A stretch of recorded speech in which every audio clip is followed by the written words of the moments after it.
Hello students, welcome to CSAT with Saurabh Kaushik YouTube channel. यहाँ हम UPSC CSAT में आए प्रीवियस ईयर क्वेश्चंस को डिस्कस करते हैं। इन क्वेश्चंस को आप एमसीक्यू फॉर्मेट में टेलीग्राम चैनल पर अटेम्प्ट कर सकते हैं और साथ ही उनका डिटेल सॉल्यूशन यूट्यूब पर समझ सकते हैं। टेलीग्राम चैनल को आप क्यूआर कोड की हेल्प से ज्वाइन कर सकते हैं। आज हम 10 क्वेश्चन करेंगे क्योंकि 3 क्वेश्चन तो क्लब क्वेश्चन ही है, तो मैंने सोचा 5 की जगह 10 क्वेश्चन कराते हैं। ऐसे जब भी क्लब क्वेश्चंस आया करेंगे उस दिन हम 10 क्वेश्चन किया करेंगे। चलिए शुरू करते हैं। ABCDEF are members of a family. अच्छा, ये ब्लड रिलेशन का क्वेश्चन है। They are engineer, stenographer, doctor, draftsman, lawyer and जज, नॉट इन ऑर्डर में होता तो क्वेश्चन सॉल्व ही हो चुका होता। A, the engineer is married to the lady stenographer. ठीक है जी। द जज is married to the lawyer. F, the draftsman is the son of B and brother of E. C, the lawyer is the daughter in law of D. E is the unmarried doctor. D is the grandmother of F. There are 2 married couples in the family. चलिए देखते हैं। Question को solve करने से पहले मैं आपको कुछ चीज़ें बताना चाहता हूँ, जैसे कि अगर ऐसी एक सिंगल लाइन में खींचता हूँ तो वो सिबलिंग्स होंगे। अगर मैं डुअल लाइन खींचता हूँ इसका मतलब वो मैरिड कपल होंगे। अगर मैं ऐसे वर्टिकल लाइन खींचता हूँ इसका मतलब है जनरेशन शो करेगी। अगर मैं प्लस का साइन यूज़ करता हूँ इसका मतलब मेल, और नेगेटिव का यूज़ करता हूँ तो फीमेल। इसमें गुस्सा होने की ज़रूरत नहीं है, आप उल्टा भी कर सकते हैं। मेरी थोड़ी प्रैक्टिस इस टाइप से हो रखी है, मुझे प्लीज़ इस पे जज ना कीजिएगा। चलिए अब क्वेश्चन देखते हैं क्या कहता है। ठीक है, कुछ लोग हैं फैमिली में, उनकी ये पोजीशंस हैं। अब क्या कहता है, ए, ठीक है जी, जो कि इंजीनियर है वो शादी करता है लेडी स्टेनोग्राफर से। इसका मतलब ये मेल है, लेडी स्टेनोग्राफर। अभी हमें पता नहीं है, इधर सर्कल लगा के स्टेनो लिख देते हैं क्योंकि पता नहीं है स्टेनो, पर ये फीमेल है। ठीक है जी। अच्छा, वो कहते हैं जज is married to the lawyer. अब इनकी प्लेसमेंट हमें पता नहीं है, तो जज मैरी करते हैं लॉयर से। अब इनका जेंडर भी नहीं पता है हमें, इनको ऐसे ही छोड़ देते हैं। F the draftsman is the son of B. अच्छा जी, एफ जो कि एक ड्राफ्टमैन है वो किसका लड़का है, वो बी का लड़का है, बी का सन है, तो इस पे प्लस लगा देते हैं हम। उसके बाद एंड ब्रदर ऑफ ई। अच्छा, ई का भाई है वो। ठीक है जी। ई एक अनमैरिड डॉक्टर है, तो ई का मुझे जेंडर भी नहीं पता है अभी, पर ये डॉक्टर हैं। इतनी इन्फॉर्मेशन मेरे पास आ गई है। D is the grand mother of F.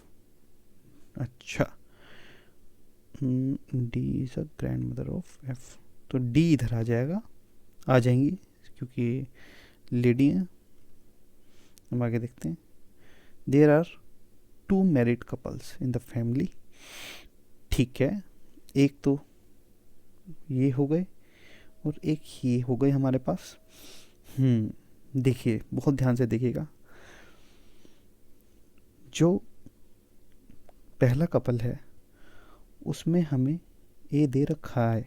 ठीक है, बात को समझिएगा। मैं कलर चेंज करता हूँ और ध्यान से सुनिएगा आप, यहीं अभी सारी चीज़ें समझ में आ जाएंगी। ये वो सिचुएशन है जहाँ पे दोनों अनमैरिड हैं। ठीक है, क्वेश्चन के हिसाब से। अब हमारे पास 2 जनरेशन होती है, जनरेशन सेकंड, जनरेशन फर्स्ट। बात को समझिए, यहाँ पे हमें डी नेगेटिव मतलब डी दे रखा है जो फीमेल है, और यहाँ पे हमारा डी ही मिसिंग है। अभी मैं प्लेस नहीं कर रहा हूँ, मैं अभी आपको पॉसिबिलिटी समझा रहा हूँ। ऐसे ही यहाँ पर बी है जिसका हमें जेंडर नहीं पता, ठीक है, बस ये लिखा है कि क्या नाम है, जो हमारा एफ है वो बी का बेटा है। ये नहीं पता बी आदमी है कि वो औरत है, कुछ नहीं पता अभी।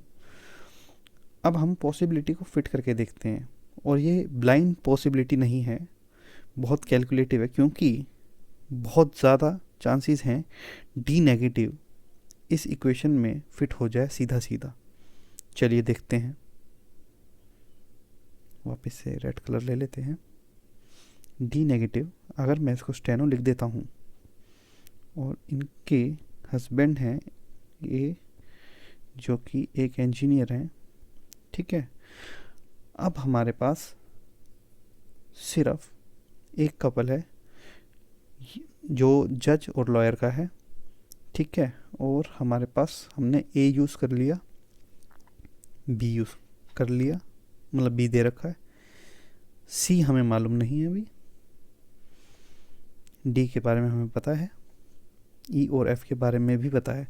तो ये बात तय हो चुकी है, ये सी बी और सी शादीशुदा होंगे। बस अब इनका जेंडर हमें पता चल जाए, सारी चीज़ें सॉर्ट हो जाएंगी।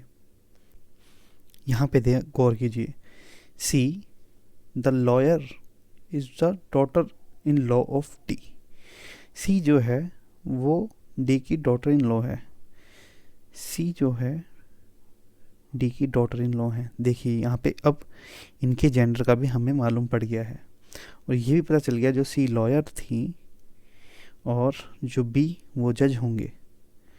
तो ये आपकी पजल सॉल्व हो चुकी है। थोड़ा मैं साफ बना के दिखा देता हूँ, थोड़ा सा ख़राब सा लग रहा है ये। डी स्टेनो, ए इंजीनियर,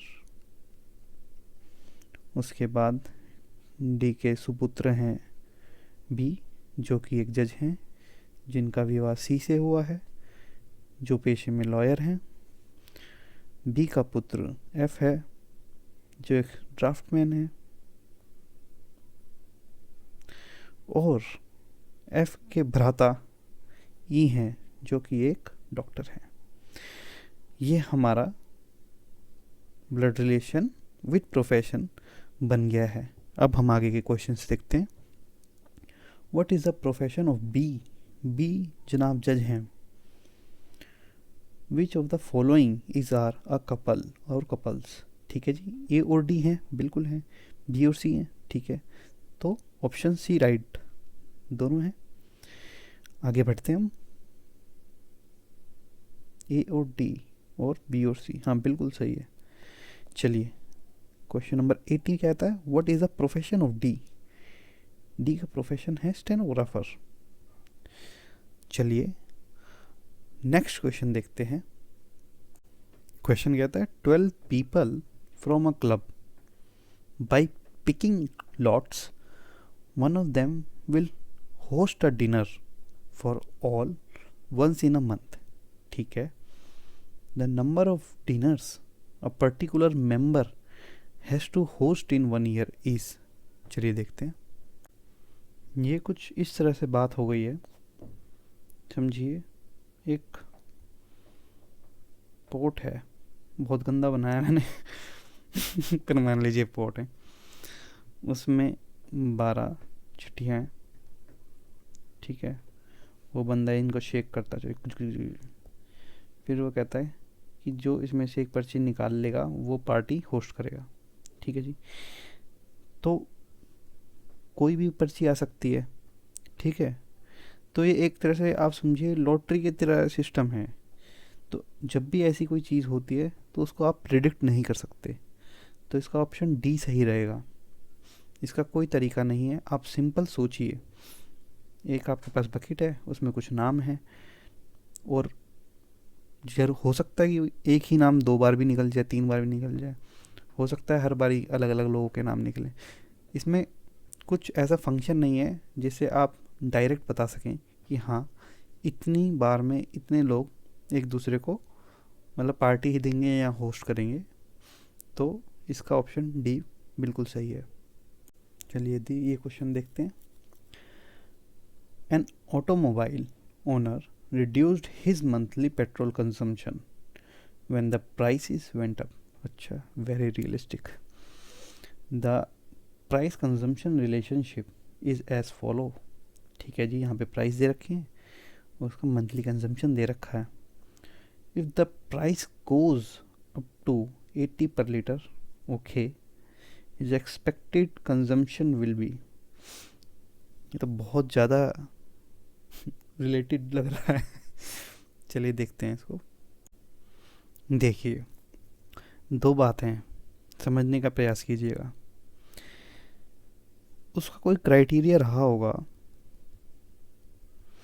जिस पे वो डिसाइड करता होगा कि ठीक है इतना पेट्रोल बढ़ा है, मतलब 40 से 50 हुआ है, तो मैं अपनी कंजम्पशन चलो गिरा देता हूँ, जिससे उसका बजट इफ़ेक्ट ना हो, बजट पर प्रभाव ना पड़े। ऐसा कब होता है?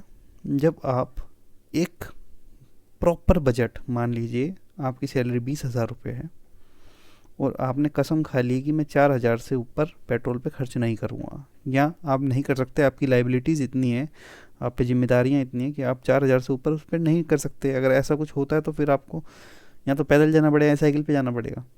ठीक है, इस टाइप से बाउंडेशन हो जाती है। अब हम ये फिगर करते हैं, अगर जो मैंने आपको अभी प्रिंसिपल बताया, अगर इन सब को मल्टीप्लाई करने पे एक वैल्यू आती है, तो इसका मतलब ये उस इंसान ने एक बजट स्पेसिफाई कर रखा था अपने पेट्रोल कंजम्पशन का। चलिए देखते हैं। अच्छा, इन दोनों को हम मल्टीप्लाई करेंगे तो 2400 आएगा, इसको करेंगे तो 48। अच्छा, जैसे 50। देखिए, एक मैं चीज़ सिखाता हूँ आपको, कभी भी ऐसी वैल्यूज़ को मल्टीप्लाई ना कीजिएगा। 48 को ऐसे लिखिए 100/2। ठीक है, ये जो है, अब देखिए जो मैंने कहा था उसने एक बजट स्पेसिफाई कर रखा है, मेरे को यहाँ पता चल गया है, पर मैं आपको आगे करके दिखाता हूँ, हो सकता है आगे चेंज ना कर दिया हो। ये भी 24 ही है, 2400। अब ये 75/32। चलिए कैलकुलेशन ही सीख लेते हैं इस बहाने। 32 को ऐसे लिखिए आप। 3/4 क्या होता है? 100 का 3/4 क्या होता है करके देख लेते हैं। 2575। ठीक है, इसको अगर मैं ऐसे लिख देता हूँ तो कोई दिक्कत होगी आपको? देखिए, हमें कैलकुलेशन को कभी भी डिफ़िकल्ट नहीं बनाना है अपनी लाइफ में, चीज़ों को सॉर्टेड रखना है। मैं आपको साथ साथ इसलिए ही कैलकुलेशन सिखा रहा हूँ। अगर मैं इसको काटता हूँ तो ये ऐसे हो जाएगा 2400। कहाँ आप कितनी गंदी कैलकुलेशन करते, 75 इंटू 22। अरे नहीं नहीं नहीं नहीं नहीं नहीं नहीं, ऐसा नहीं करना है, ऐसा कुछ भी नहीं करना है। तो जो मैंने बात कही थी, उस पर्सन ने अपना एक डेडिकेटेड बजट बना रखा है पेट्रोल कंजम्पशन को लेके, तो वो हमेशा उसी को फॉलो कर रहा है। तो आप ये देख लीजिए कि वो टोटल 2400 रुपये ही खर्च करेगा। तो 2400 को इससे 80 रुपीज़ से डिवाइड कर देते हैं, हमें कंजम्पशन पता चल जाएगी। तो वो 30 लीटर्स कंजम्पशन करेगा पेट्रोल की। ऑप्शन ए आपका आंसर होगा। इस क्वेश्चन में आपने नए तरीके की कैलकुलेशन सीखी है, बाकी क्वेश्चन में कुछ नहीं था। चलिए आगे देखते हैं। ये फिगर का क्वेश्चन है, थोड़ा गौर करते हैं। अच्छा, पहली नज़र में मैंने एक चीज़ देखी है, जैसे सर्कल है ये वाला, ये हर बारी अपनी पोजीशन चेंज कर रहा है और एक पैटर्न है। देखिए, पहले सर्कल इधर था, फिर वो नीचे गया, फिर दोबारा ऊपर गया, फिर वापस वहीं आ गया। अगली फिगर के अंदर क्या वो नीचे नहीं होगा? चलिए देखते हैं, अगर हम सही होंगे तो ऐसी कोई फिगर होगी यहाँ पे। अब हमारे पास इसके ऊपर ट्रायंगल भी मूव होता दिख रहा है। इस बार ट्रायंगल, पहले ट्रायंगल इधर था, फिर उसने अपनी पोजीशन को तो चेंज किया ही किया, इन्वर्ट और हो गया, ठीक है जी। फिर दोबारा से जब वो उसने डिस्प्लेस किया, पोजीशन चेंज करी और फिर इन्वर्ट हुआ, अगली बार फिर उसने पोजीशन चेंज करी और फिर इन्वर्ट हुआ, और इस बारी वो ऊपर जाएगा और ये वाली पोजीशन लेगा। चलिए बनाते हैं, ठीक है जी। अब हम देखते हैं क्या ये दो सब्जेक्ट्स हमारे और किसी ऑप्शन में हैं। ये जनाब इधर हैं, ये जनाब इधर हैं, ये गलत हो गया, ये गलत हो गया, ठीक है जी। अब हमें डॉट देखना है, इसमें है इसमें नहीं है, ऑप्शन ए आपका आंसर हो गया। चलिए अगला क्वेश्चन देखते हैं। कंसीडर द फॉलोइंग मैट्रिक्स, ठीक है जी। ओके, तो इसमें हमें क्वेश्चन मार्क निकालना है। कुछ पैटर्न दिया होता है इन क्वेश्चंस को सॉल्व करने के लिए, वो पैटर्न ढूंढना होता है। चलिए देखते हैं क्या है। चलिए पैटर्न को समझने की कोशिश करते हैं। 3, 8, 10, अगर इसमें इंटू 2 कर दूं तो 6 आ जाएगा। अगर मैं इसमें इंटू 7 कर दूं तो 56 आ जाएगा। अगर इसमें 9 कर दूं, समझ गया समझ गया समझ गया समझ गया समझ गया समझ गया समझ गया, ठीक है ठीक है ठीक है ठीक। अरे रे, सारा सॉल्व हो गया। ध्यान दीजिएगा बहुत ध्यान से। इसने क्या किया, मेरे को इस वाले इन दो से समझ में आ गया कि इन्होंने किया क्या है। अगर मैं 6 बनाने के लिए, आप सिंपल देखिए, सोचिए मत ज़्यादा। अगर इंटू 2 करता हूँ तो ये 6 आ जाएगा, इंटू 7 करता हूँ तो 56 आ जाएगा। एक चीज़ आप नोट कीजिएगा, इसके लिए थोड़ा जिंदा दिमाग चाहिए। इसने अपना पिछला साथी चुना है मल्टीप्लाई होने के लिए, ऐसे ही 8 ने अपना पिछला नंबर चुना है, पिछला साथी याद आया उसको, एक्स याद आया। इसमें भी इसको अपना एक्स याद आया है, 9, 90 हो गया। इस जनाब को भी अपने एक्स याद आया है, 2। इस जनाब को भी, जिसका कोई अस्तित्व ही नहीं था एक्स का, उसको भी एक्स याद आया, 0। ये भी 0 हो गया। अब एक बात बताइए, ये 20 हुआ है, किसको अपनी एक्स याद आई होगी? या तो 5 को ही आई होगी। 5 इंटू 4 20।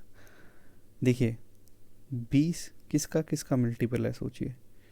2 इंटू 10, ठीक है, 5 इंटू 4, और किसी का है 20 इंटू 1 कर लो, पर x तो 5 की ही है। समझ रहे बात को? तो इसका आंसर जो होगा 5 होगा। चलिए अगला क्वेश्चन देखते हैं। ओके, ये मिसिंग नंबर सीरीज है, ठीक है। पहले लिख लेते हैं 7x 21 31 43।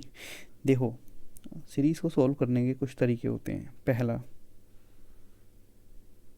आप हमेशा कोशिश करो डिफरेंस से निकालने की। इसको पहचानने के लिए आप ये देखें कि इनके बीच का डिफरेंस जो है वो ज़्यादा तो नहीं है। मतलब मान के चलिए आपको एक सीरीज़ दे रखी है 1 4 8 16 32, उसके बाद 64। इसमें आपको पता चल रहा है मल्टीप्लाई हो रहा है, मल्टीप्लाई हो रहा है, मल्टीप्लाई हो रहा है, और आपको पता है कि रैम्पेंट इंक्रीज़ हो रहा है डिफरेंस, रैम्पेंट इंक्रीज़ हो रहा है डिफरेंस, रैम्पेंट इंक्रीज़ हो रहा है। तो ये पहचान होती है। कुछ क्वेश्चंस होते हैं जिनकी पावर होती है, आपको जैसे जैसे मैं समझाता हूँ, 2 4 8 16 32 64 128, ठीक है। हाँ, ये मल्टीप्लाई बाई 2 भी है, पर क्या है ये 2 की पावर 2, 2 की पावर 3, 2 की पावर 4, 2 की पावर 5, 2 की पावर 6, 2 की पावर 7 तो नहीं। ऐसे आपको सबसे पहले किसी भी सीरीज़ के अंदर डिफरेंस नोट करना होता है। चलिए देखते हैं। 43, इन दोनों का डिफरेंस बड़ी का ले रहा हूँ मैं, क्योंकि ये कहीं पे भी जाओगे आपको इसको डील करना पड़ेगा। पहले जो ज़्यादा दो कनेक्टिविटी बन जाएंगी, कुछ आइडिया लग जाएगा अपने को। इसमें 12 का डिफरेंस है, ऐसे एरो डाल देता हूँ क्योंकि ये बढ़ता हुआ साइन है, ठीक है। तरीके से ये 10 का, ठीक है। मुझे नहीं पता, पर मुझे ये पता है इन दोनों का गैप 2 का है। चलिए, अभी 2 पॉसिबिलिटी बन सकती हैं यहाँ। तो इन सब का जो गैप होगा वो 2 2 होगा, ठीक है, या ये 1 होगा ये 0 होगा, या और कोई सीरीज़, जैसे मान लीजिए ये 0 हो गया ये -2 हो गया, कुछ भी हो सकता है। हम अभी ये ट्राई करके देखते हैं कि हाँ इन सब का जो गैप है 2 2 है। तो मान लीजिए यहाँ पे 8 का गैप था, ठीक है जी, यहाँ पे 8 का गैप था तो यहाँ पे 6 का गैप था। अब मैं 21 में से 8 माइनस करूँ, मुझे मज़ा नहीं आता, पर मैं 7 में 6 जरूर जोड़ सकता हूँ, तो 13 हो जाएगा, ठीक है। अब जैसे मैंने 7 में 6 जोड़ा तो 13 आ गया, अगर मैं 13 में 8 जोड़ दूँ तो 21 आना चाहिए, 21 बिल्कुल सही है। तो इस तरह से आप नंबर सीरीज़ को सॉल्व करते हैं। चलिए अगला क्वेश्चन देखते हैं। ये एम्बेडेड फिगर का क्वेश्चन है, चलिए देखते हैं इसको। ठीक है, ओके ओके ओके। इन 2 पार्ट्स को पकड़ते हैं पहले, ठीक है, देखते हैं। देखो, ठीक है, मेरे को इन 2 की जगह भी मेरे को एक चीज़ समझ में आई। ये 2 पार्ट जो हैं वो स्ट्रेट है, स्ट्रेट है, और मेरे को हर फिगर में ये पार्ट जो है टिल्ट दिख रहा है, ठीक है। इस केस में भी देखिए ये टिल्ट है, इस केस में भी देखिए टिल्ट है। सिर्फ एक ऐसा केस दिख रहा है मुझे चमकता हुआ जिसमें ये टिल्ट नहीं है। चलिए अब इसमें देखते हैं, ये हमारे साइड बार्स जो हैं क्या वो भी इसमें आ रहे हैं? बिल्कुल आ रहे हैं, देखिए दोनों सेम ही चीज़ें। इसको इधर लगा दीजिए, इसको इधर लगा दीजिए, तो इसका ऑप्शन डी होगा। अगला क्वेश्चन देखते हैं। In a test a candidate attempted only 8 questions and secure 50% of marks in each of the questions। ठीक है जी, एक टेस्ट था, उसमें 8 क्वेश्चंस भाई ने अटेम्प्ट करे और उसमें भी रोते पीटते 50% ले आया हो।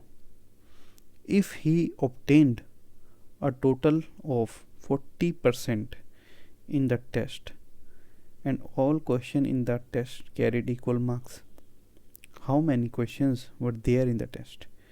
ठीक है, वो ये कहता है कि 8 क्वेश्चनों में 50% पाने के बाद भी उसका ओवरऑल स्कोर जो है वो 40% बनता है। तो आप ये बताइए टोटल क्वेश्चंस कितने थे अगर उन सब के मार्क्स सेम है तो। चलिए देख लेते हैं। अमूमन जो पेपर होता है वो 100 मार्क्स का होता है, तो इसलिए मैं 100 मार्क्स मान के चलता हूँ। 100 मार्क्स का पेपर है, बहुत ध्यान से देखिएगा। भाई साहब के 40% मार्क्स आते हैं, 40 नंबर आते हैं। 40 नंबर मैंने यहाँ लिख दिए, ठीक है। उन भाई साहब ने 40 नंबर 8 क्वेश्चन में लेके आए, 8 क्वेश्चन में लेके आए। जब उन्होंने हाफ अटेम्प्ट किया, 50% अटेम्प्ट किया, तो उनके 40% मार्क्स आए। अब इसको उल्टा घुमाते हैं, देखें कैसे। अगर वो 100% करता तो कितने नंबर के क्वेश्चन होते? 80 मार्क्स के। ध्यान से समझिएगा बात को। और जब 8 क्वेश्चंस 80 मार्क्स के हैं तो एक क्वेश्चन 10 मार्कर का हो गया, और 100 मार्क्स का हमने एज्यूम किया है तो इसमें 10 कर देते हैं। तो 100 मार्क्स के लिए उसको 10 क्वेश्चंस अटेम्प्ट करने पड़ेंगे, तो इसका आंसर जो होगा 10 होगा। सो आज के 10 सवाल थे, कल फिर मिलते हैं 5 सवालों के साथ। Bye bye.